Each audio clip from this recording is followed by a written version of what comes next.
Hi, I'm here with my friend Mark Trudeau. Mark, if you want to say a few words about yourself, and then I'll introduce myself real quick. Yes, hello. I'm Mark Trudeau of LikeBreathing.com. I'm a freelance team dynamics coach from Central Massachusetts, out here on my beautiful back porch on June 24th, a few days after the longest day of the year. And I'm with my former coworker and regular collaborator, Betty Davis. Hi, and I'm Betty. I'm a UX designer, and I'm an artist too. So I love to design, create. I'm located in San Jose, California. And I think throughout my career, I've noticed I've had the privilege to work with Mark and seen all the benefits of team collaboration and safe spaces that Mark specifically has helped create. So I think we wanted to talk a bit about creating a safe environment for yourselves, for your team, and not only in tech, because both of us have a tech background, but I think there's also the possibility of bringing that more open to other spaces that are not only tech that you're interested in, Mark, right? Right, Like, nonprofit, higher education, and learning to be a better team in those environments too. yes, that's awesome. So yeah, I'm curious as to how can someone create a safe space for their team. Um, In Safe Space 101, the most fundamental component of safe spaces are that they're opt-in. So they start with an invitation instead of some sort of coercion or requirement or mandate from leadership or from your boss or something like that, but rather a genuine invitation. Would you like to come to this place and do this thing? And honest to God, if you don't want to, that's okay. There'll be no penalty, official or unofficial, no penalty at all. But if you want to come, that's the most fundamental piece. And the second piece builds on that, and that's the authority to leave or step back if the space becomes uncomfortable for you. Once you have those two things, people's guard drops and they're more able to be themselves. And when people are most themselves, they're most effective. Mhm. Yes, no, I totally agree. And we've done something like that in our team too, where just putting it out there, putting it on a board, agreeing on the way that we're going to treat each other. That's something you have suggested. That can help a lot to bring psychological safety and then have people, like you said, drop their guard and perform, I think, even more comfortably at their best. Um, so yeah, I think that's an interesting way to see it. We've done some like team agreements that I'd be happy to share if we have some time. But yeah, I don't know if you want to talk a little bit more about team agreements, or do you want to, is that something that's helpful, or are there any other parts of like creating a safe space that can be helpful? I would like to spend a little time on team agreements. I do some work at my alma mater, Worcester Polytechnic Institute, an engineering university nearby here in Massachusetts. And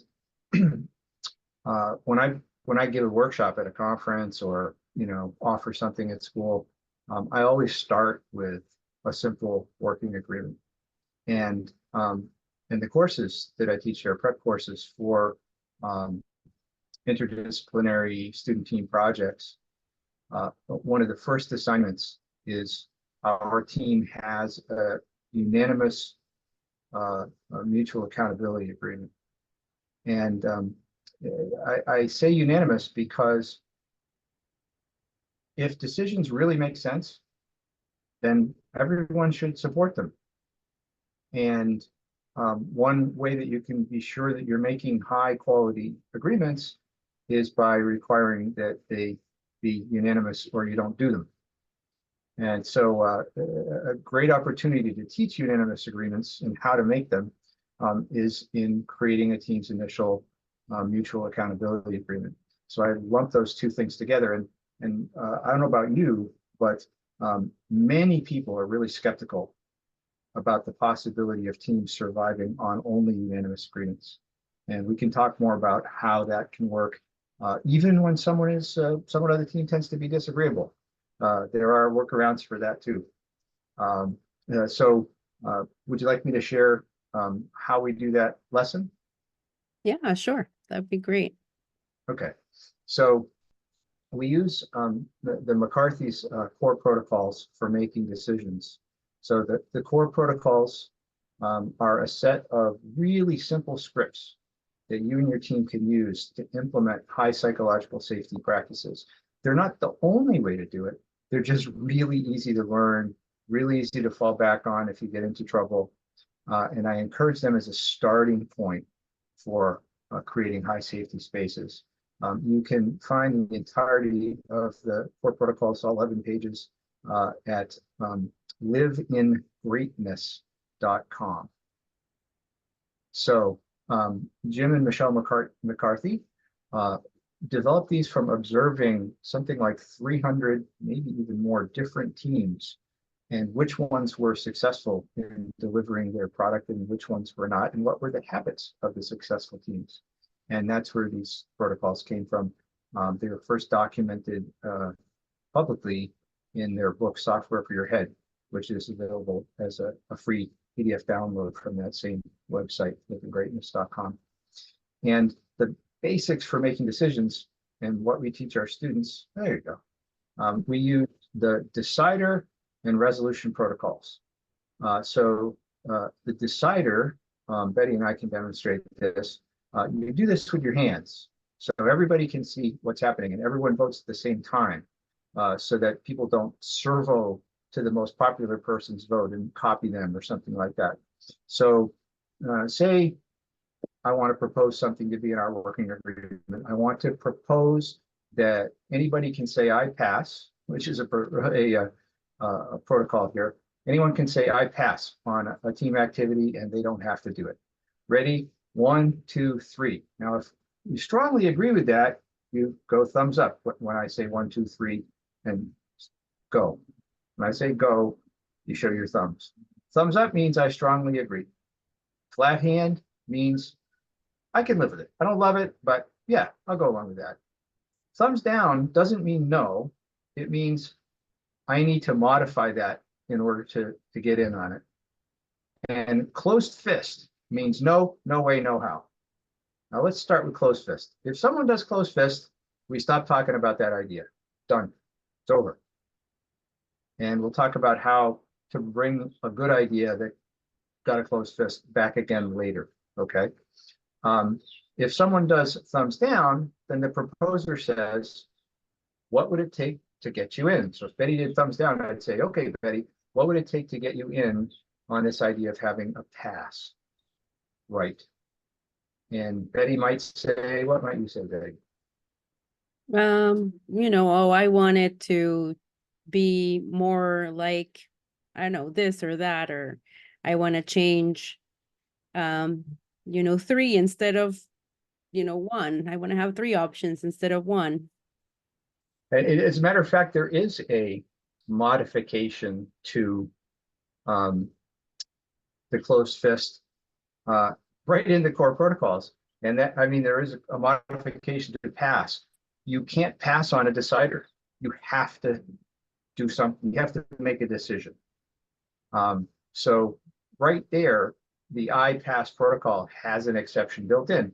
And presumably, somebody proposed that you could pass in anything, and someone else said, wait a minute, that would be a real problem with a decider, because what we're trying to get to with decider is no one is fighting a team decision after the fact. The proposer then says, okay, I propose that anybody can pass on any activity, team activity, by saying I pass, and they can sit it out with the exception of a decider. They have to participate in the decider if they're present in that meeting. Ready? 1, 2, 3, vote. And so that's part of our team working agreement.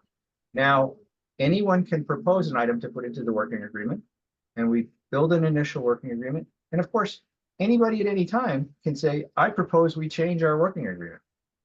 But this way, Betty knows what's expected of her. I know what's expected of me.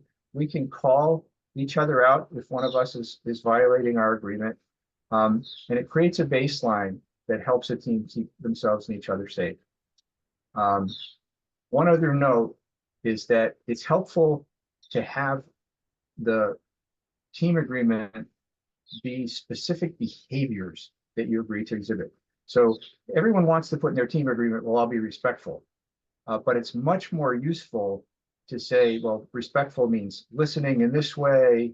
It means not using profanity. It means so forth and so on. So I would encourage you to try your best to get specific rather than highly general and ethereal.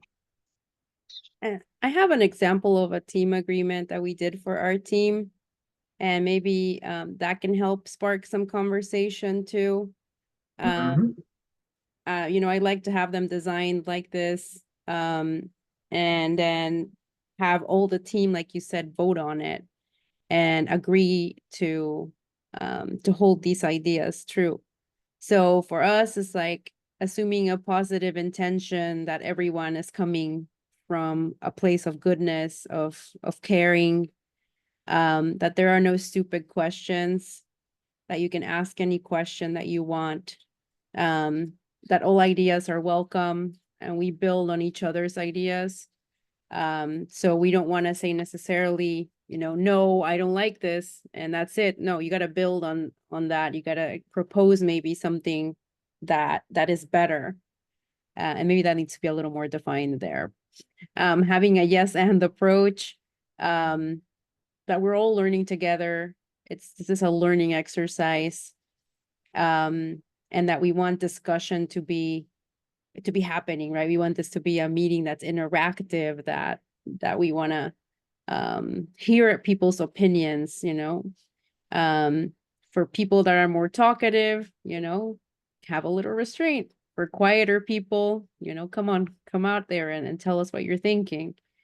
So enabling others, right? The silent people to talk and the talkative people to maybe you know, be a little respectful and allow other people's voices to come out. And then being conscious of time is something that we decided in this one to help stick to the time so that we don't have to run over or being kind of like in a rush at the end of the call, and helping keeping people accountable. And I think maybe that's something that, you know, we could define a little bit better. Like you said, what does it look like to being conscious of time? Yeah, help stick to it, or like keep people accountable. Help stick to it, or negotiate for more time. And the beauty of an agreement like this, and I like this one a lot, is that it's a baseline, it's a starting point. And you'll find that certain elements don't work well because they're unclear, or that they don't fit this particular group of people, or that there are particular exceptions that strain them. And then you can elaborate and make them better. And you can also seek help from a coach. For any bulleted item on this list, a good coach will have a dozen ways of making that more specific, of a particular practice that would help with that. And you can solicit those things, like talkative people showing a little restraint. To get into a situation where a particular conversation is really activating the talkative people, pull out a talking stick, and you only get to speak when you have the stick in your hand. And there's lots of simple practices, some of them are ancient, like the talking stick, that are really effective in bringing these ideas to life. Yeah, I really like the idea of talking stick too, and granting people the opportunity to be heard and to express their thoughts. and being present to their ideas. I think this is really positive, really So helpful. I think that combination of unanimous agreements, learning to make them and then using them to create a team agreement, so you have some baseline expectations for behavior, those combined with a genuine invitation, that's a lot of safety right there. And easy to do. Yes, and we've noticed in our team too that people are happy, people are smiling, people are more playful, which means you're more creative, you're more innovative when you're being playful. People drop their guard, and that brings you to your best self, I think, to create, to share, to collaborate. So, yes, thank you for chatting about this, Mark. And I think we'll have probably some more videos where we're going to be talking more about ways of improving our psychological safety, creating safe environments for our teams. And just wanted to give you a little sneak peek and a little small bite. And I think feedback is welcome, and we're open to it and wanting to share what we know with you. Yes, thank you all very much for listening. Thank you, Betty, for suggesting we put this together. And I look forward to doing more. Awesome. Bye. Bye.